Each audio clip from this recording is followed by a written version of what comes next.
ಎಪಿಎಂಸಿಯಿಂದ ಗುಬ್ಬಿ ಗೇಟ್ವರೆಗಿನ ರಾಷ್ಟ್ರೀಯ ಹೆದ್ದಾರಿ 206ಕ್ಕೆ ಲಿಂಗೈಕ ಡಾಕ್ಟರ್ ಶಿವಕುಮಾರ್ ಮಹಾಸ್ವಾಮಿಗಳ ರಸ್ತೆ ಎಂದು ತುಮಕೂರು ಮಹಾನಗರ ಪಾಲಿಕೆ ನಾಮಕರಣ ಮಾಡಿದೆ. ಬಟವಾಡಿ ವೃತ್ತದಲ್ಲಿ ಸಿದ್ಧಗಂಗಾ ಮಠದ ಪೀಠಾಧ್ಯಕ್ಷ ಸಿದ್ಧಲಿಂಗ ಶ್ರೀಗಳು ನಾಮಫಲಕ ಉದ್ಘಾಟಿಸಿದರು. ತುಮಕೂರು ಸಂಸದ ಜಿಎಸ್ ಬಸವರಾಜು, ನಗರ ಶಾಸಕ ಜಿಬಿ ಜ್ಯೋತಿ ಗಣೇಶ್, ಕಮಿಷನರ್ ರೇಣುಕಾ, ಮೇಯರ್ ಕೃಷ್ಣಪ್ಪ ಸೇರಿದಂತೆ ಹಲವರು ಕಾರ್ಯಕ್ರಮದಲ್ಲಿ ಉಪಸ್ಥಿತರಿದ್ದರು.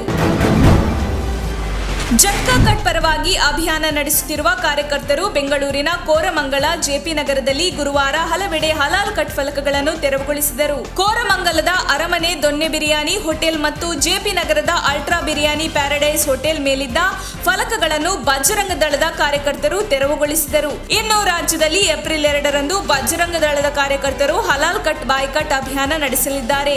ಯುಗಾದಿ ಹಬ್ಬದ ದಿನದಂದು ದೊಡ್ಡ ಮಟ್ಟದಲ್ಲಿ ಹಲಾಲ್ ಬಾಯ್ಕಟ್ ಅಭಿಯಾನ ನಡೆಸಲು ಹಿಂದೂ ಸಂಘಟನೆಗಳು ತಯಾರಿ ಮಾಡಿಕೊಳ್ಳುತ್ತಿದೆ.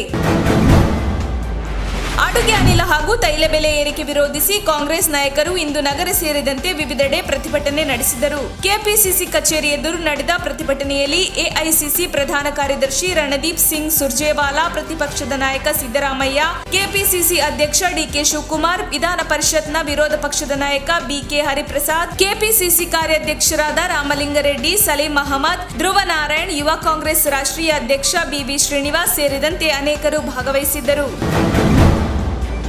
ಈ ಸರ್ಕಾರಕ್ಕೆ ಮಾನ ಮರ್ಯಾದೆ ಇದ್ರೆ ಬೊಮ್ಮಾಯಿಯವರೇ, ನಿಮಗೆ ಗಂಡಸ್ತನ ಇದ್ರೆ ಮೊದಲು ಹಲಾಲ್ ವ್ಯಾಪಾರದಲ್ಲೂ ಧರ್ಮ ಸಂಘರ್ಷವನ್ನ ತಡೆಯಿರಿ. ಈ ವಿವಾದ ದಿನದಿಂದ ದಿನಕ್ಕೆ ತೀವ್ರ ಸ್ವರೂಪ ಪಡೆಯುತ್ತಿದ್ದರೂ ತಮಗೆ ಏನು ಗೊತ್ತೇ ಇಲ್ಲ ಅನ್ನೋ ರೀತಿ ಇದ್ರೆ ಏನು ಅರ್ಥ? ನಾನು ಗಂಡಸ್ತನ ಪದವನ್ನು ಉಪಯೋಗ ಮಾಡಬಾರದು, ಆದರೆ ರಾಜ್ಯದಲ್ಲಿ ಆಗುತ್ತಿರುವ ಶಾಂತಿ ಕದ್ದಡುತ್ತಿರುವ ಬೆಳವಣಿಗೆ ಕಂಡು ತಡೆಯಲಾರದೆ ಈ ಪದ ಬಳಸಿದ್ದೇನೆ ಎಂದು ಸಿಎಂ ಬೊಮ್ಮಾಯಿ ವಿರುದ್ಧ ಎಚ್.ಡಿ. ಕುಮಾರಸ್ವಾಮಿ ಕಿಡಿಕಾರಿದರು. ಕಾಂಗ್ರೆಸ್ ಮುಕ್ತ ಭಾರತ ಮಾಡಲು ಯಾರಿಂದಲೂ ಸಾಧ್ಯವಿಲ್ಲ. ಮುಂದಿನ ವಿಧಾನಸಭೆ ಚುನಾವಣೆಯಲ್ಲಿ ಕಾಂಗ್ರೆಸ್ ಪಕ್ಷ ಮತ್ತೆ ಅಧಿಕಾರಕ್ಕೆ ಬಂದೇ ಬರುತ್ತದೆ ಎಂದು ಕಾಂಗ್ರೆಸ್ ರಾಜ್ಯ ಯುವ ಘಟಕದ ಅಧ್ಯಕ್ಷ ಮೊಹಮ್ಮದ್ ಹ್ಯಾರಿಸ್ ನಲ್ಪಾಡ್ ದಕ್ಷಿಣ ಕನ್ನಡ ಜಿಲ್ಲೆಯಲ್ಲಿ ನಡೆದ ಯುವ ಜಾಗೃತಿ ಸಮಾವೇಶದಲ್ಲಿ ವಿಶ್ವಾಸ ವ್ಯಕ್ತಪಡಿಸಿದರು. ಹಲಾಲ್ ಕಟ್ ಮಾಂಸವನ್ನು ಸ್ವೀಕರಿಸುವುದು ಬಿಡುವುದು ಜನರಿಚ್ಛೆ. ಸರ್ಕಾರ ಈ ವಿಷಯದಲ್ಲಿ ಮೂಗು ತೂರಿಸುವುದಿಲ್ಲ ಎಂದು ಶಿಕ್ಷಣ ಸಚಿವ ಬಿಸಿ ನಾಗೇಶ್ ಹೇಳಿದ್ದಾರೆ. ಮಡಿಕೇರಿಯಲ್ಲಿಂದು ಮಾತನಾಡಿದ ಅವರು, ಹಲಾಲ್ ಎಂದರೇನೆಂದು ಮಾಧ್ಯಮಗಳಲ್ಲಿ ನಿನ್ನೆ ಮೊನ್ನೆ ಬಂದ ನಂತರವಷ್ಟೇ ಸಾಮಾನ್ಯ ಜನರಿಗೆ ಗೊತ್ತಾಗಿರುವುದು. ಅಷ್ಟರವರೆಗೆ ಗೊತ್ತಿರಲಿಲ್ಲ. ಸರ್ಕಾರದ ನಿಯಂತ್ರಣದೊಳಗೆ ಇಲ್ಲದಿರುವ ವಿಷಯದಲ್ಲಿ ಮೂಗು ತೂರಿಸುವ ಅವಶ್ಯಕತೆ ಇಲ್ಲ ಎಂದರು. ಟಿಪ್ಪು ಸುಲ್ತಾನ್ ಸ್ವಾತಂತ್ರ್ಯ ಹೋರಾಟಗಾರ ಅಲ್ಲವೆಂದರೆ ರಾಣಿ ಚೆನ್ನಮ್ಮ ಮತ್ತು ಸಂಗೊಳ್ಳಿ ರಾಯಣ್ಣನೂ ಅಲ್ಲ ಎಂದು ನಟ ಚೇತನ್ ಹೇಳಿದ್ದಾರೆ. ಕರ್ನಾಟಕ ಸರ್ಕಾರ ಪಠ್ಯಪುಸ್ತಕ ಪರಿಷ್ಕರಣೆ ಮಾಡಲು ಮುಂದಾಗಿರುವ ವಿಚಾರಕ್ಕೆ ಸಂಬಂಧಿಸಿದಂತೆ ಪ್ರತಿಕ್ರಿಯಿಸಿರುವ ಚೇತನ್, ಬ್ರಿಟಿಷರ ವಿರುದ್ಧ ಹೋರಾಡುತ್ತಾ ಯುದ್ಧ ಭೂಮಿಯಲ್ಲಿ ಮಡಿದ ಟಿಪ್ಪು ಸ್ವಾತಂತ್ರ್ಯ ಹೋರಾಟಗಾರ ಅಲ್ಲ ಎಂದಾದರೆ ರಾಣಿ ಚೆನ್ನಮ್ಮ ಮತ್ತು ಸಂಗೊಳ್ಳಿ ರಾಯಣ್ಣ ಕೂಡ ಸ್ವಾತಂತ್ರ್ಯ ಹೋರಾಟಗಾರರಲ್ಲ ಎಂದಿದ್ದಾರೆ. ಮುಖ್ಯಮಂತ್ರಿಯಾಗಿದ್ದವರು ಮತ್ತೊಬ್ಬ ಮುಖ್ಯಮಂತ್ರಿಯ ಗಂಡಸ್ತನದ ಬಗ್ಗೆ ಪ್ರಶ್ನೆ ಮಾಡುವುದು ಸರಿಯಲ್ಲ.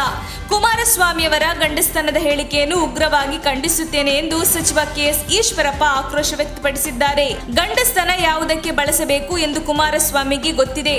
ಒಂದು ಕಡೆ ಬಳಸಬೇಕು, 2 ಕಡೆ ಬಳಸಬೇಕು ಅಥವಾ 3 ಕಡೆ ಬಳಸಬೇಕು ಎಂದು ಅವರಿಗೆ ಗೊತ್ತು ಎಂದು ಟಾಂಗ್ ನೀಡಿದರು. ಮಧ್ಯಪ್ರದೇಶದ ರತ್ಲಾಮ್ನಲ್ಲಿ ಮಹಿಳೆಯೊಬ್ಬರು 2 ತಲೆ ಮತ್ತು 3 ಕೈಗಳಿರುವ ಮಗುವಿಗೆ ಜನ್ಮ ನೀಡಿದ್ದಾರೆ. ಇಂದೋರ್ನ ಎವೈ ಆಸ್ಪತ್ರೆಯಲ್ಲಿ ಸಿಸರಿನ್ ಮೂಲಕ ಹೆರಿಗೆಯಾಗಿದೆ. ಮಗು ತೀವ್ರ ನಿಗಾ ಘಟಕದಲ್ಲಿದ್ದು ಆರೋಗ್ಯ ಸ್ಥಿತಿ ತೃಪ್ತಿದಾಯಕವಾಗಿದೆ ಎಂದು ಆಸ್ಪತ್ರೆ ಅಧಿಕಾರಿಗಳು ತಿಳಿಸಿದ್ದಾರೆ. ಯೋಗ ಗುರು ರಾಮದೇವ್ ಅವರು ಪೆಟ್ರೋಲ್ ಬೆಲೆ ಇಳಿಕೆ ಕುರಿತು ಈ ಹಿಂದೆ ನೀಡಿದ್ದ ಹೇಳಿಕೆ ಕುರಿತಂತೆ ಪತ್ರಕರ್ತರೊಬ್ಬರು ಕೇಳಿದ ಪ್ರಶ್ನೆಗೆ, ಬಾಯಿ ಮುಚ್ಚು ಸುಮ್ಮನೆ, ನೀವು ಮತ್ತೆ ಮತ್ತೆ ಇದೇ ಪ್ರಶ್ನೆ ಕೇಳುತ್ತಿದ್ದರೆ ಅದು ಸರಿ ಇರುವುದಿಲ್ಲ, ಬಹಿರಂಗವಾಗಿ ಬೆದರಿಕೆಯೊಡ್ಡಿರುವ ಘಟನೆ ವರದಿಯಾಗಿದೆ. ಹರಿಯಾಣದ ಕರ್ನಾಲ್ನಲ್ಲಿ ನಡೆದ ಕಾರ್ಯಕ್ರಮವೊಂದರಲ್ಲಿ ಪತ್ರಕರ್ತರೊಬ್ಬರು ಜನರು ಲೀಟರ್ಗೆ ಪೆಟ್ರೋಲ್ 40 ರೂಪಾಯಿ ಮತ್ತು ಸಿಲಿಂಡರ್ 300 ರೂಪಾಯಿಗೆ ಬೆಲೆಯನ್ನು ನಿಗದಿಪಡಿಸುವ ಸರ್ಕಾರವನ್ನು ಪರಿಗಣಿಸಬೇಕು ಎಂದು ನೀವು ಈ ಹಿಂದೆ ಹೇಳಿದ್ದೀರಿ ಎಂದು ಪ್ರಶ್ನಿಸಿದ್ದಾರೆ. ಈ ವೇಳೆ ಬಾಬಾ ರಾಮದೇವ್ ಗರಂ ಆದರು.